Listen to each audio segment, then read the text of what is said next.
you go ahead. Perfect.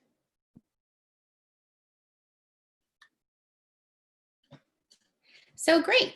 So again, thank you for joining us for our first Tech Tools webinar. In this webinar, we are going to be talking a little bit more about our Google extensions and add-ons and different things that you can use to help just save a little bit of time and also maybe make some of your lessons a little more interactive.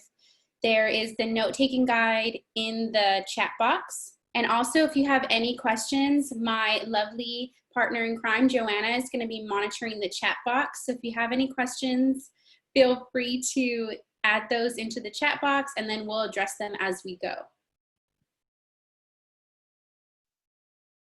So for those of you that know, my name is Candy Vera. I'm an educator outreach coach with UT Gear Up. And on the screen, you can also find my contact information. So you have my email and my cell phone and a lovely photo of my 2-year-old daughter. People with kids, you know how it is.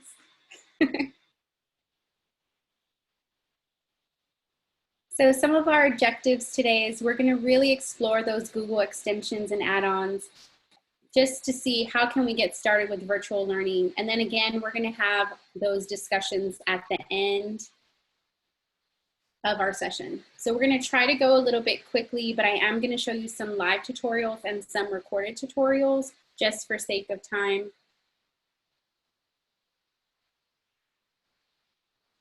So what's coming up in this series? We're really excited to start this series. I'm really excited to start this series, especially now that we're moving more towards a virtual classroom. I think it's going to be really, really helpful. We're going to have these sessions bi-weekly. So some fun things that are coming up, as you can see on your screen, is next 2 weeks. So August 30th, we're going to have our Gear Up PD focusing on sites. So how to create websites. We're also going to have the next session, how to create Bitmoji classrooms, which are really fun and all the rage right now. So we're going to have a tutorial on that. And then we're also going to have just tutorials on various apps, extensions throughout, and different actual tools that you can use to create interactive presentations, have online discussions, and things like that. So I'm really excited. Thank you for joining us, and I hope that you'll continue to join us. But for those of your colleagues, if they can't be here, we're also going to record these sessions and have them in our LMS so you can refer back to them. But you can also have your colleagues or take them kind of at your own pace. So that'll be really helpful too.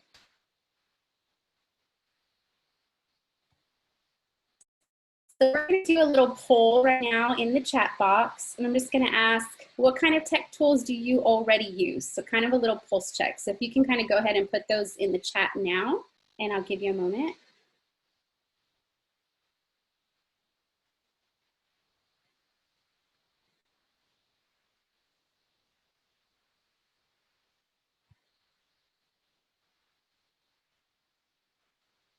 Yay, we'll talk about screencastify too, Jose, so that's awesome.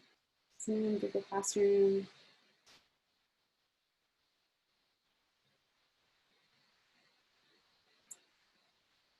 Okay, awesome. So there's some that you already heard of in this presentation, and then also hopefully some new ones that you'll be introduced to. Awesome, awesome, awesome, awesome, awesome. Bitmoji, y'all seen that too? Y'all see my Bitmoji on there? Those of you that know it's so hard to find them, that have your whole body and not just your face. So if you are on the Bitmoji craze and have any secrets, please share that with me. So again, today we're going to be focusing on 2 pieces with extensions and add-ons. So our extensions can be found on your Google Chrome web store. And so these can be used, I know some districts were a little bit worried about being Microsoft, but whether you're Microsoft, you use Canvas, use Google, if you use a Chrome browser, you can use any of these extensions. And then our add-ons are going to be a little more particular to Google Docs and Google Slides. So those can be found in your Google Docs and Google Slides, and we'll go through that earlier. I love Flipgrid too. So y'all have some good ones that are popping up. And search pose. Oh, thank you, Serena. That's a good tip. So our first one, I heard some of you mention Screencastify. And this is kind of Screencastify's sibling. So this is our first Google extension. And so Loom is a great tool you can use to create videos. You can do online presentations. I'm going to show you some videos that I created with Loom in this presentation. And as you can see in the image, some things that just kind of set it apart is you can actually set passwords to your videos. So this is really helpful. It's something that you cannot do in Screencastify. It's really helpful if you want to create a video that's specific for a certain class, or maybe you want to do a video for a parent and you have any coordinators. You might want to have like parent videos. You can set passwords so then that way they're protected. You can also add call to actions, which are really interesting things. Whenever you move your cursor, it adds links. So you can add links and cursors, which they call to actions. And something that is kind of a negative about Loom, if you are big on the annotation piece, is that you can use annotations, but as soon as you exit the annotation mode, they go away. So we're going to talk about Screencastify, and that's kind of not the case with Screencastify, but really easy to use. There's options for full screen. You can add your camera, take your camera away, add audio, and then also it's really easy to just link, embed, or add them into your emails. Do we have any questions about Loom?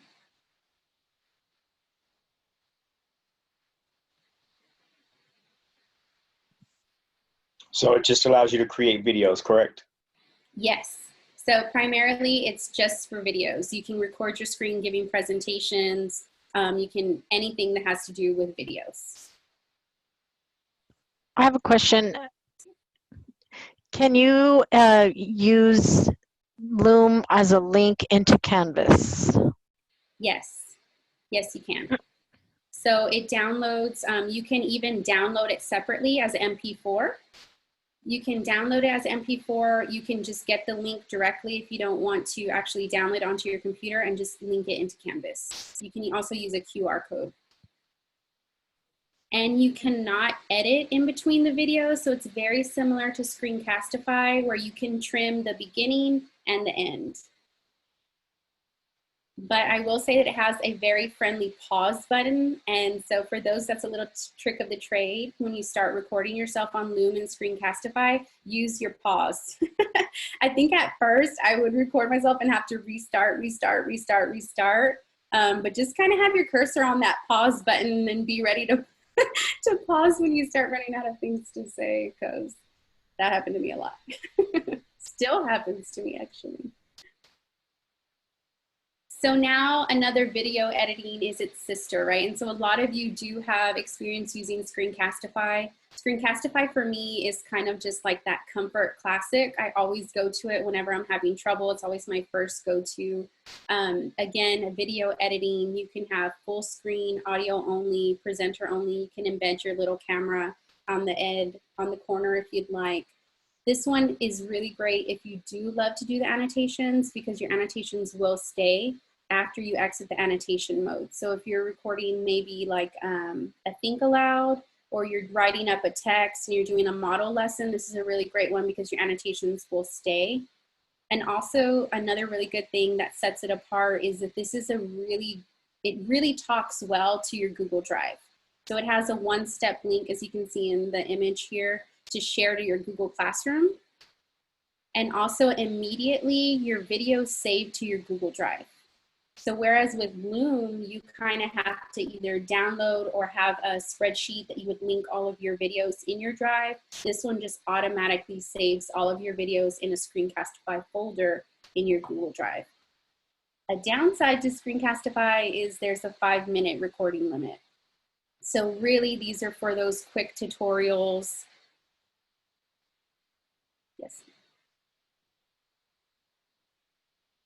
Oh, that's a really helpful tip, Jerry. In Screencastify, you can use another app simultaneously to edit your videos. That's really awesome. Something that I would do too is just, depending on what software you have, if you're Apple, you can just download your video and then use iMovie and then just take the awkward chunks out. That's something that I like to do too, because I do have a lot of those. those spacing in time. Any questions about screencastify? I know we're going a little bit fast, but I feel like these first two are a little more well-known. How about the note-taking? I'm sorry, I had to step away for a minute. I'm sorry. Yes, and so the annotation mode, the only thing that sets it apart is on your annotation mode. Once you exit the mode, then your annotations stay on the screen. Whereas with Loom, when you exit the mode, they're completely erased. So this one, you do need to use the eraser to erase all of those annotations before you move on. I have just a quick, well, it's not really a question, but I actually use screencastify. I logged in with my school email address, and I didn't have that 5-minute limit, even though I kind of read up on that earlier. I don't know if it's because I logged in with my school email and they may have an account, or it may be free at the moment because, or that option is not a limit at the moment because of what's going on with the pandemic. So. Yes, so most of these, I try to choose ones that all have free availabilities, but a lot of them do have those premium options. And unfortunately for us, because I'm like, I want it free all year. But unfortunately for us, because of COVID, they offered free premium memberships. A lot of them ended just recently in June. Some of them actually went up until July. Or your district might also have a district membership with them that allows you to. I know my husband works for New Braunfels, and their partnership is with Loom. So they're a Loom, they do Loom for all of their recording. They don't really use Screencastify. So maybe you might have something with your district email, like you said. Mm-hmm.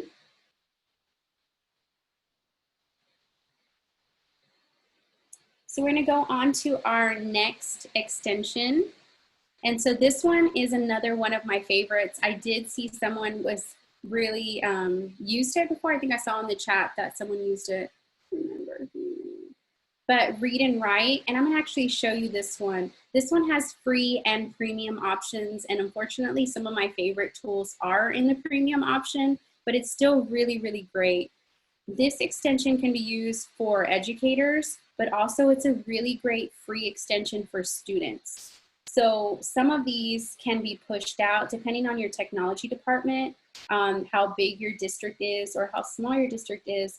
But a lot of technology departments have the capability to push out extensions onto your students' Chromebooks or onto your students' iPads and things like that when they're using them. So if you are a Chromebook district or a ThinkPad, this is a really great extension to put on Chrome. So you might want to talk to your Gear Up coordinator or maybe talk to your technology if this is something that you're interested in.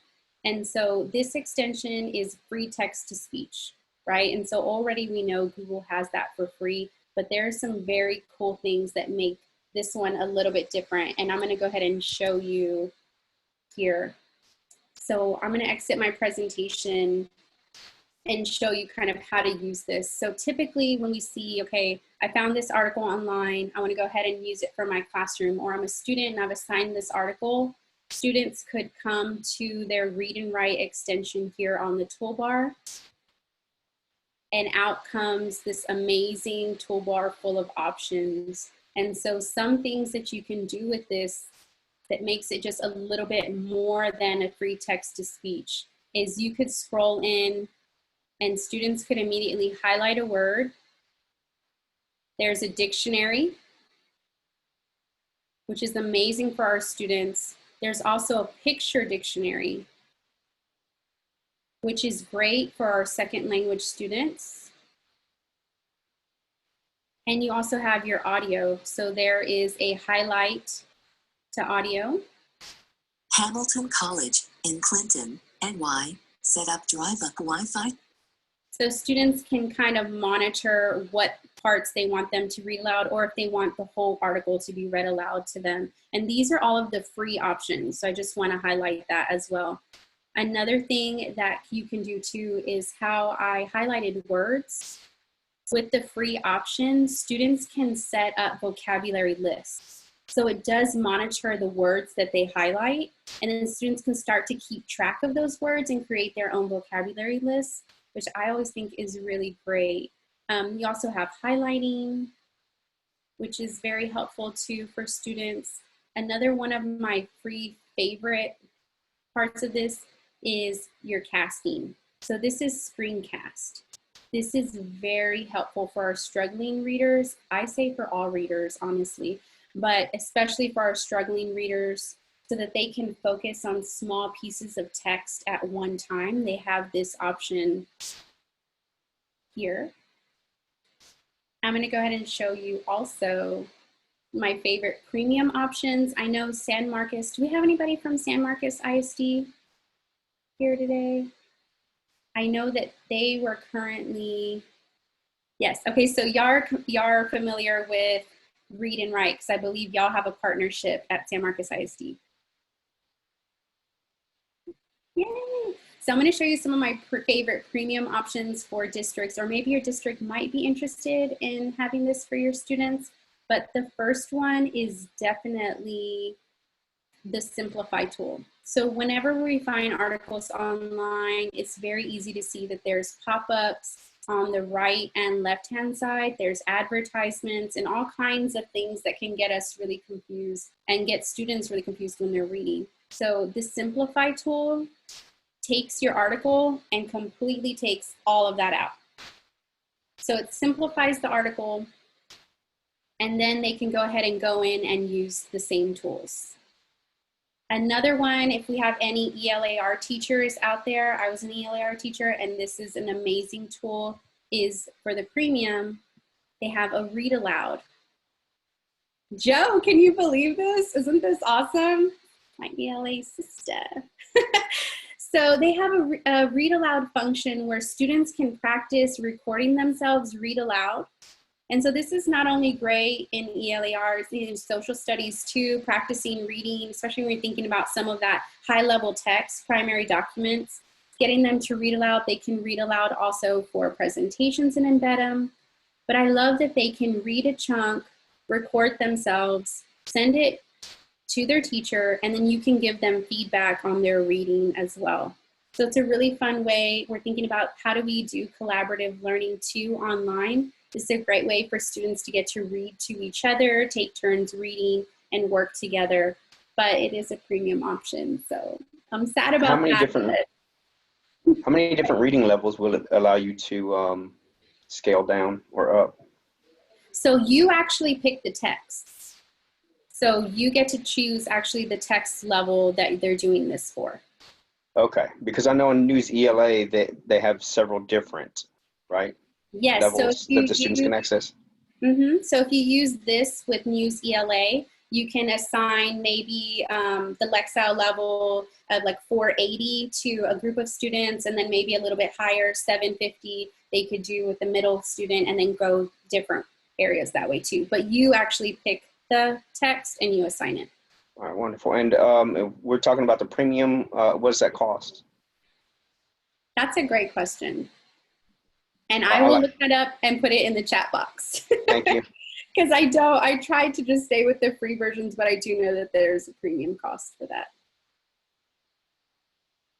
Candy, also you have a question in the box. Can you save as or print to PDF after you've cleaned it up to include all the highlighting in the notes? Okay. Yes, you can. And I'm about to show you another extension that you can also do that too. Then those are free options. Anything else for Read and Write? And then sharing the link to the cleanup version as well. Yes, you definitely can share the link and the PDF. You can download, print, and share the link. I had a question. I have used this before. It's great. I just haven't used the recording, and I'm definitely going to use it this year because of, you know, the fact that, yeah, definitely going to push for that.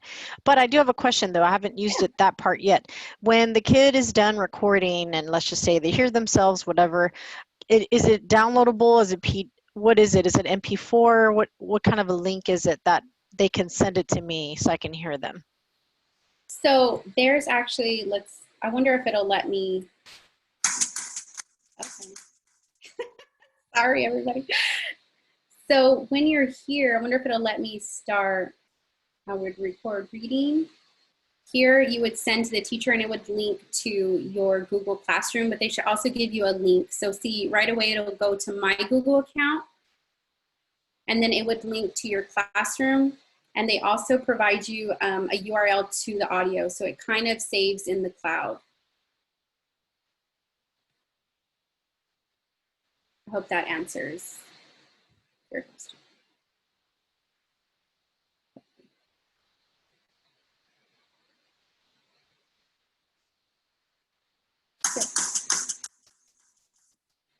So our next one, I know there's a lot of questions about using the Simplify tool. This extension I used a lot in my classroom. Also, we do mentor text. So if you're somebody who does article of the week, any kind of mentor text or uses articles, this one is free and it's also a simplified tool. So it's gonna let you actually edit the text after it removes all of the ads. And I'll show you that in this video tutorial here. And then we're gonna take a short processing break and really think about all the million things that I said in like 5 minutes.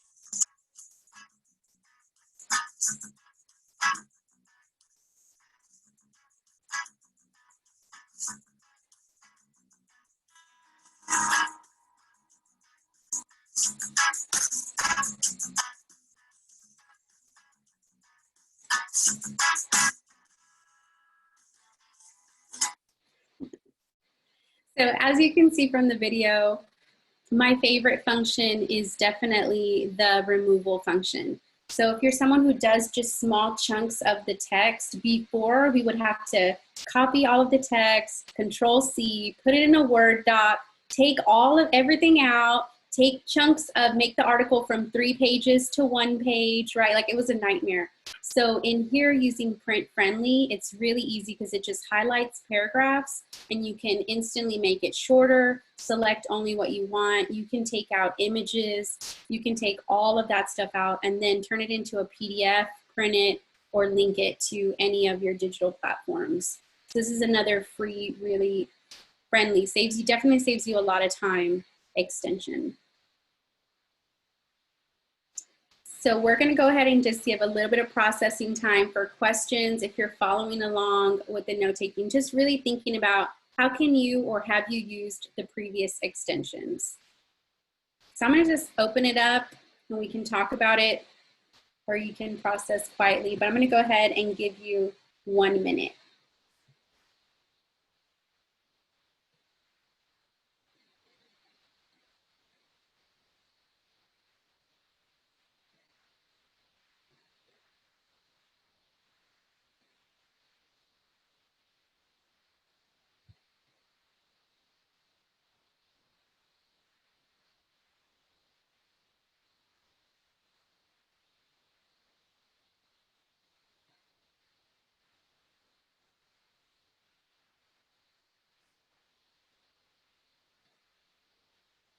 So what is one extension that someone might use?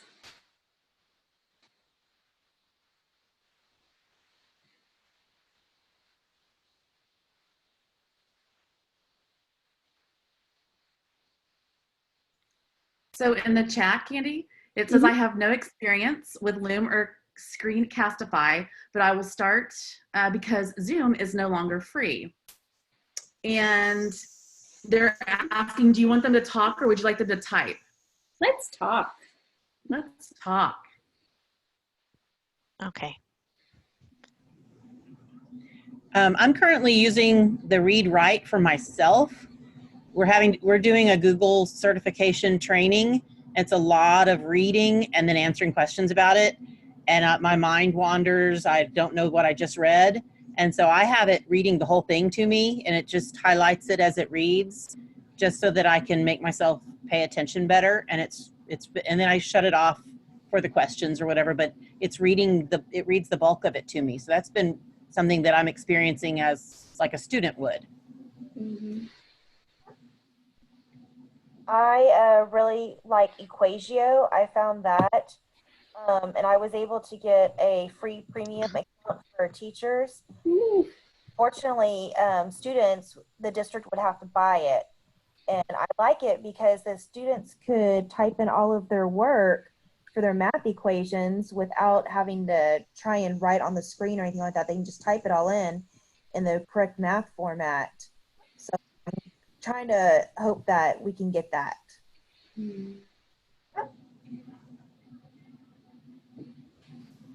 One thing, actually, the previous speaker, could you put those extensions, because those were not, we didn't really talk about those on this presentation, but I'm a math teacher, so I'm trying to figure out which of these extensions I can use, but I know for sure Screencastify or Loom, whenever I'm showing students how to possibly work on a spreadsheet and write the formulas in there, they can see exactly how to do it.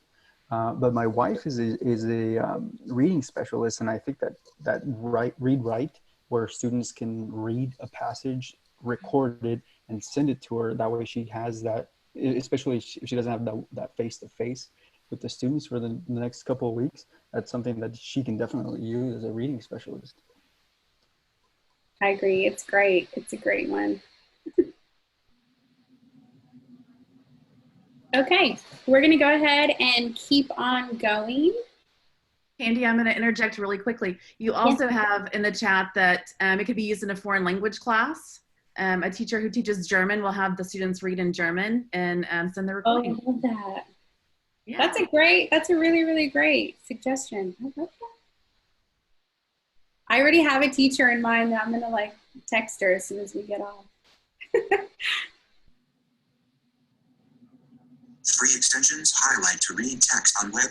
So I know that we talked about reading aloud, right? So I'm also one that whenever there's a lot of text, I'm just going to turn on my audio reader. So these are 2 free extensions you can use. These are really great for teachers and for students to have. Also, too, I know that now we're creating a lot more virtual presentations. If you're someone who is like me, I really do not like to record my own voice, and you feel kind of a little out of it there, you can use these tools when recording yourself in presentations.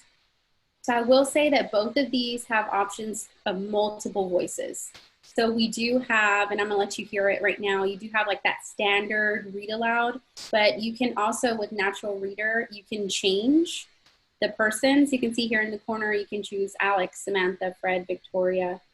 And then these, they read anything that's on a Google Doc or a Google slide, and you can also change the speed. So we'll kind of just get to listen to what they sound like here. The pages, Google Docs, and Google Slides. So that's kind of like your standard voice. Free extensions.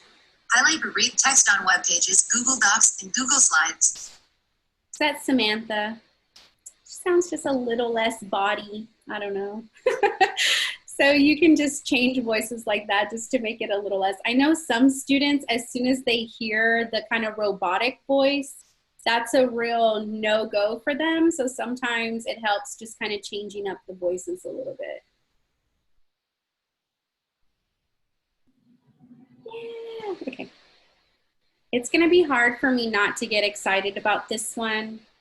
This is my favorite extension. Bar none, favorite extension. I'm sorry, I'm biased. Here we go.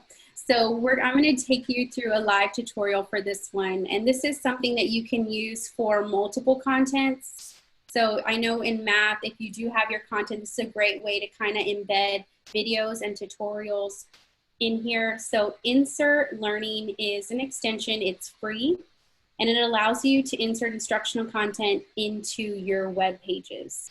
And then you can link them to any digital platform. So you can link them to Teams, Google Classroom, and Canvas. And I'm gonna show you how to use that too. I recorded myself just in case I was having internet issues. So that's what that is there. You could watch it, but let's do a live tutorial. So here again, you can see, let me minimize this, that I found an article from Science News for Students, and it's called The Science of Ghosts. So here I'm like, okay, this is a great article. I want to assign it to my students, but I want to add maybe some questions and videos here. So I'm going to go and open up my Insert Learning extension. And as you can see, it pops up here on the left-hand side. And from here, there's various things that you can do. So as I've said before, you can pre-highlight text. So if you have, again, struggling readers or students who vocabulary, you can highlight some key vocabulary for your students already. You can add sticky notes, and then within these sticky notes, you can actually embed videos, audio, or other tools like Padlet, things like that. You can, because it takes embed codes. So we can do that. You can do questions, and there's a lot of stems for these questions, so that also helps. And then you can also have discussions. So I really like this article. My first period, I want them to have a discussion. So I would come here right at the beginning, maybe put something like, do you believe in ghosts? And then hit create. And then here in your Google Classroom, you can assign it to specific classes. So I will say that you do need a Google account to use this extension, because even if you don't have a Google Classroom, like you're going to link it to your Teams or Canvas, you still need to have a place where it'll store your articles and it links to your Google Drive. But here you'd be able to choose classes. So this is also a great way to differentiate. So if you have maybe some AP classes, you can differentiate your questions and your tutorials, or maybe if you have, my mind is going blank, but maybe you have other classes that might need more video tutorials, you can add those as well. And then they can have a discussion amongst themselves here. What's the name of the extension again? Insert Learning. Thank you. I'm going to show you too, I found a great video. So say, okay, I want to create either, I created myself a tutorial, like in the math classroom, you can even embed your own tutorials in here, but just saying that I would assign this article, I found a great video that I want to embed. You can go ahead and highlight here, and it embeds the video or the tutorial directly into the article. And you can also insert questions and then say I want to go all the way to the end and say, okay, all the way to the end of the article. Let's just say here. And when you embed questions, one thing that I really appreciate is it has all of these great stems that you can edit. So you can have them summarize, they can paraphrase, highlight keywords, say summarize the above text, and then you can also change it here, right? Make sure you use 5 key vocabulary words or whatever that might be, and then create, and it would immediately sets that question in. So say you're perfectly happy, you've added all of your questions, you have discussions, you have videos, you would go here to your assign, and a window pops up here. So you would select your class and then immediately link it to your Google Classroom, Teams, or get a link to put into your Canvas.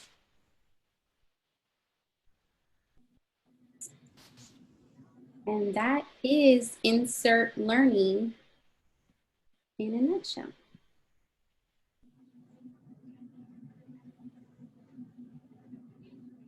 Andy, we have a question. Yes. Can you overlap Insert Learning on top of something like the cleanup feature from Read and Write? So the funny thing is that it works from a live web page, because that's a really great question. It's something that I've messed around with too, but yes, you can. So, but you can't do it with everything. So let me show you a little bit that too. So you can use it with your Read and Write extension.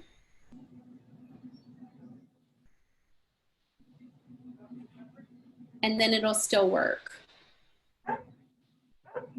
But for some reason, you cannot use it with the print friendly. So if I would try to use it with print friendly, because it's not a live web page, it ends up getting as a PDF or a link. then you can't use insert learning. Sorry.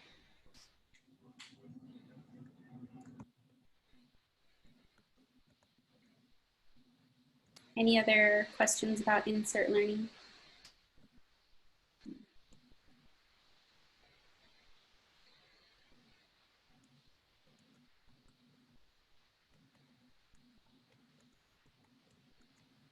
Okay, so again, I'm gonna give you a little bit of processing, and if you can go ahead and take out your cell phones, I'm gonna go ahead and have you sign in so we can make sure that everybody gets credit for attending our Tech Tools webinar. I'll give you a second to do that.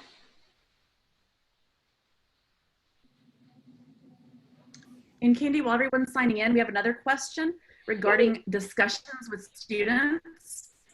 Is it saved? Are the discussions saved, or do they have to all be on at one time, students? So it's really made for asynchronous.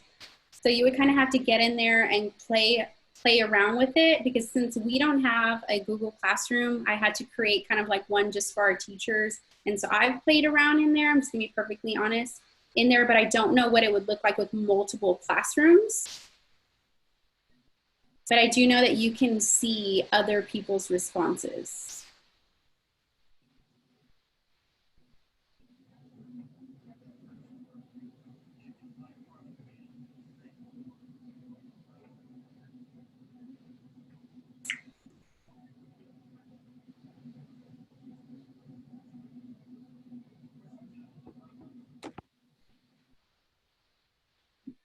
Candy, I just Yeah. tried to use my QR reader and it says it's no longer on the App Store. Is there a faster way to find a, is there some, I'm not. Do you have an iPhone or an Android phone? iPhone. Okay, so if you just open up your camera and hold your camera up to the QR code, it should immediately read it. And if not, we'll just put the link also in the chat. So if you have any difficulty, we'll just put it at the end. I didn't realize the phone did that. Thank you. You're welcome.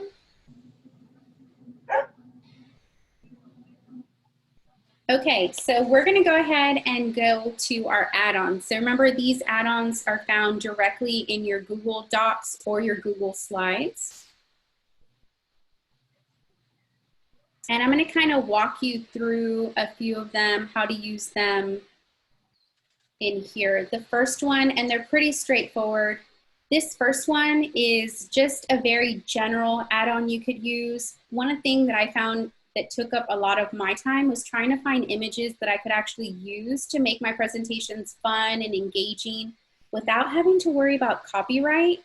So that was a thing that I really struggled. I was like, wow, okay, I can't use this, I can't use this, I can't use this. And so this is a free photo library. They're high resolution images and they're free to use. So this is a great one also to share with your students, because we know that when they're creating online presentations, that presentation is a copyright nightmare. Let's be real, right? They're going to Google Images and finding any images that they can use. So this is a great resource for them to have. And so where you can find it is you would go into your add-ons. See if this will play. You would go into your add-ons and then a box will pop up here on the right. Let me see if it's gonna load. Let's be friends. Technology.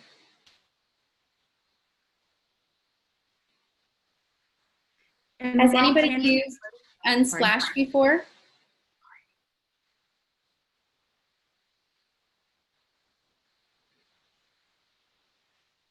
While Candy's loading, if you're not able to sign in, I put the link in the chat. And so you may sign in with the link.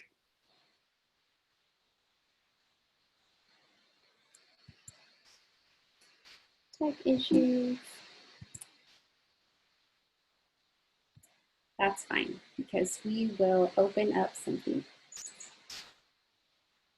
While Candy is having technology issues, I'm having dog issues. You're having what? Oh, puppy issues. Fur baby issues. We love fur babies. I'm gonna go ahead and open up and I'll just do live tutorials on these two. We always have to, it's almost like a like just an unspoken rule. You always have to have at least one thing happen, I think.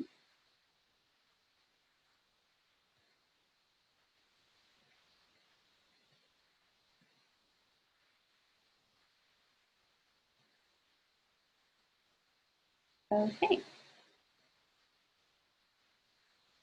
Where did it go?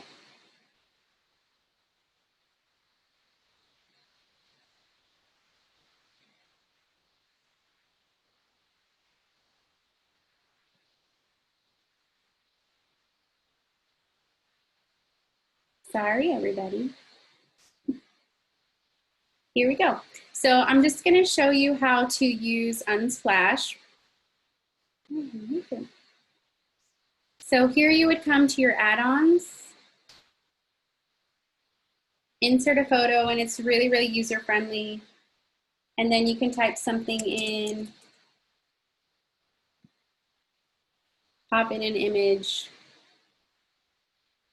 And you can see they're really great quality images. So pretty self-explanatory. Add them into your slides or Google Docs. And then again, they're all copyright free, so you don't have to worry about having the rights. And again, it's a really great for your students to have those. Our next one, and I don't know if it's going to play, so I'm going to go ahead and do it too, is your Slides Toolbox. So this is another free add-on, and I call it a Toolbar 2.0. So for my Google users, you know that sometimes working in Google, it can be a pain because only so many options pop up at the top. And so here you can edit, do charts, objects, import and export, and do all kinds of amazing things. And it pops up. So you can see immediately here, these are the only options I have unless I click on them. And then there's more, and you can do all kinds of things. If I click here, I can do more. But with this add-on, everything pops up onto your right-hand side. And again, it's 2.0 because the things that you can do with this is crazy. And so if you have text here, I can immediately go to my text tools. I can change it to all caps, bring it back down. You can change the color, paragraph, line spacing, different fonts. This one is kind of just random, but I think it's just interesting that it's on here. So I think I have to share it. You can have rainbow text. I don't know why, but it's fun. You can do a bunch of different things on here. And those are just the text tools. So there's also arrangement tools where you can align, distribute, rotate. And again, I really just appreciate that it's all there for you on one side instead of having to search all of the top bar, which sometimes just, it's a mess. So let me tell you one of the fun things in here is the export and import. So you can actually export your slides really easily, same as PNGs, as images, but the import, so you can actually import slides from images. So it kind of flips it for you. So if you find a presentation online that's all slides, just images, you can come here, turn it into a presentation, which is amazing. It's a quick shot to your documents. But this one is my favorite tool, which is, I don't know why it's my favorite, but I think it's just so nifty. It's table of contents. So you can quickly hit table of contents and then it creates a table of contents for all of your slides. And it's just the nerdy part of me, but I just think that's so cool. So this is Toolbar 2.0, right? So this is your slides toolbox. Any questions about slides toolbox? Very kidding.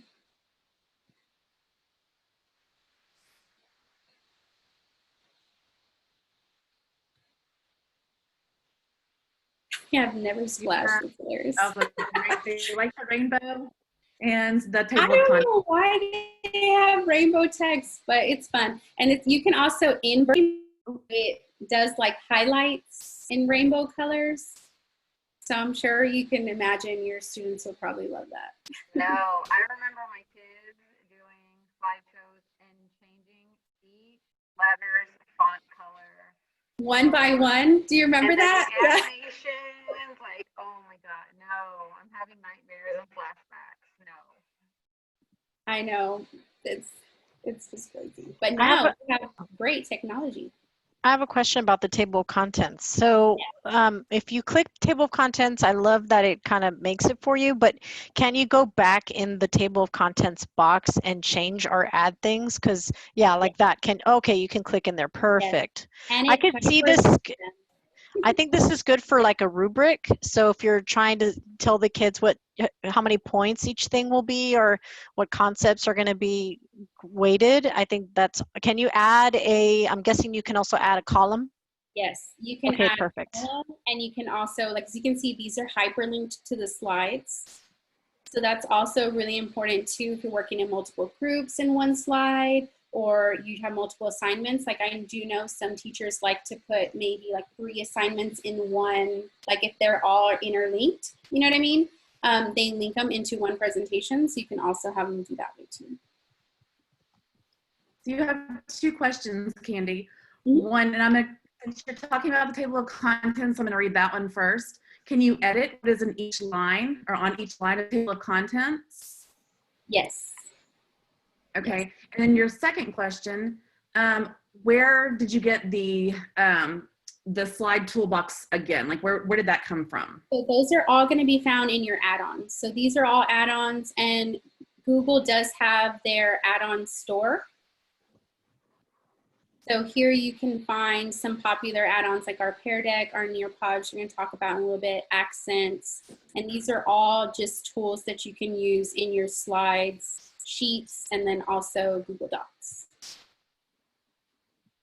So I know we're quickly running out of time, and I do want to make sure we have some time to talk about application pieces. So I'm going to go through the last 2 very quickly. The next one is Poletti, and this one is just a fun, it's just a fun tool just to make your presentations a little interesting. And it's free, and it's color palettes. So I know Google offers those templates, like the 5 popular templates that we've seen a million times.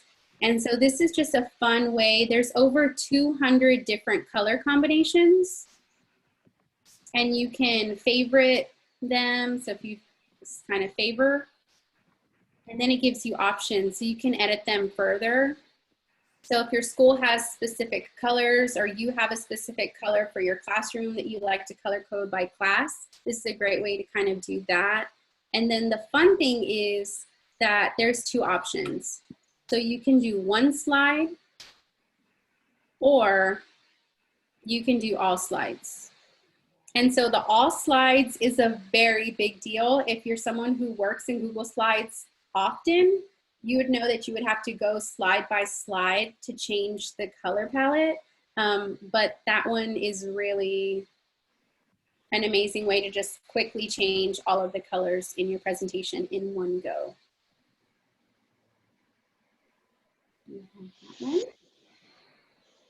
And then the last one that we have is, of course, our Pear Deck and our Nearpod. So these are probably the most famous add-ons, and they're great free ways to incorporate interactive pieces into your slides.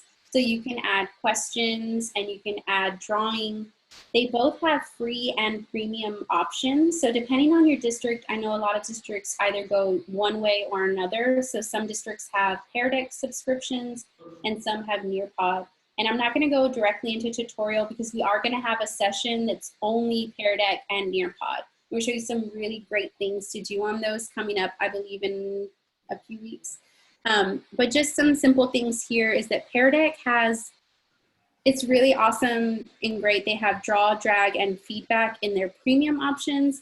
But if you're looking for the one that has the most options, I would definitely go with Nearpod, because in Nearpod, I made a list the other day, and you can do audio, collaborate, Flipgrid, matching, polls, slideshows, and the list goes on and on. So there's definitely much more that you can do with Nearpod for free.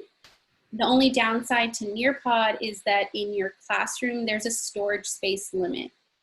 So you might only be able to create with the free option maybe about 7 or 8 lessons before you have to get rid of a lesson to make space for other lessons. I will say that there's also with Nearpod, there is a library of lessons, so you can go on there and actually choose from a wide range and multiple contents of lessons and then put them in your library and then edit them. And there is a really fun thing that you can use Nearpod for, and I'm gonna scroll up and actually show you before we move into our discussion. But you can actually use it here, this image here that I have. This is Nearpod Codes, and you can create a tic-tac-toe menu. So students kind of have autonomy over which lessons they choose. So maybe everyone has to take the middle lesson, but then they choose. So you put all of your codes in one place and then they can kind of do that. So that's another fun way. And again, we're gonna have a session just on Pear Deck and Nearpod coming up soon. So I'm gonna open it up to questions. Questions, discussion, we have a few more minutes.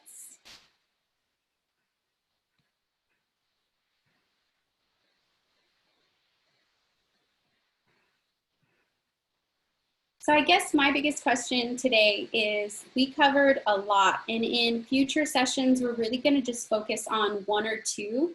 This is kind of an introduction. So we wanted to try to give you as many as we could in a short amount of time, just so you feel like, okay, here's 1 or 2 that I might not know of, and I want to go ahead and go back. So I know it's a lot, but what is maybe one from this session that you think you would be able to use? And you can just go ahead and talk it out.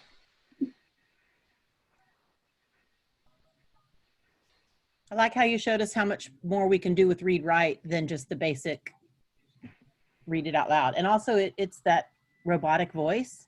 So I didn't know about the other one that you talked about that's got those better voices, because that is a little off-putting to hear that robotic voice. Yay. I liked the Unsplash for them adding in uncopyrighted things. That way they're not having to worry about that. So when they're making slide presentations, you know that they're doing their good job of digital citizenship. I like the Google toolbar. I had no idea. When you said that, I can't believe I was not working with that this whole time. So thank you. Yay, girl, me too. I was like, this is just gonna save me so much time. I'm thinking, oh, the minutes I've wasted trying to find where strike through is. If anybody feels my pain, you know? But this is great. Thank you so much again for joining us. I hope that you can join us again. Tell your colleagues if you feel like this might be helpful. We recorded it today and we're gonna have it posted in our LMS so others can take it as well. And that's it for today. I'm gonna go ahead and right on time, a little bit early. So it'll be posted in our LMS. So talk to your Gear Up coordinators. We have our own LMS to where you can take all of our virtual courses. It seems that I forgot a slide, didn't I, to my boss. Shout out Gear Up. So on our webpage, we do have where you can find other professional developments as well. We have all student learning, a high yield, and then this is where we will be posting our technology series as well. And so, like I said, our next session is going to be on how to create Google Sites. And then our third session is going to be how to create your Bitmoji classroom. So we've all been playing around with our Bitmoji classrooms, and it'll be just in time for right before school starts. So we hope that you can kind of join us for those and get those.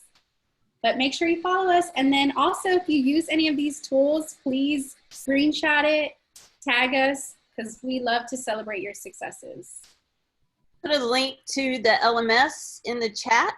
You can go right now and sign up. It's an open enrollment. Just make sure you put in your district stuff, and you can take some classes there, and then we'll just keep posting stuff there. But we want to see you live too.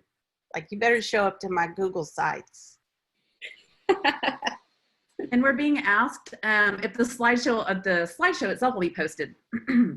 We are going to make sure, yes, we are going to make sure that the slideshow is available, because there are tutorials in there. So then that way you can go back and watch those tutorials as well. But yes, so that's it, y'all. Y'all enjoy your afternoon. Thank you very much. Happy Tech Tools, and we hope to see you soon.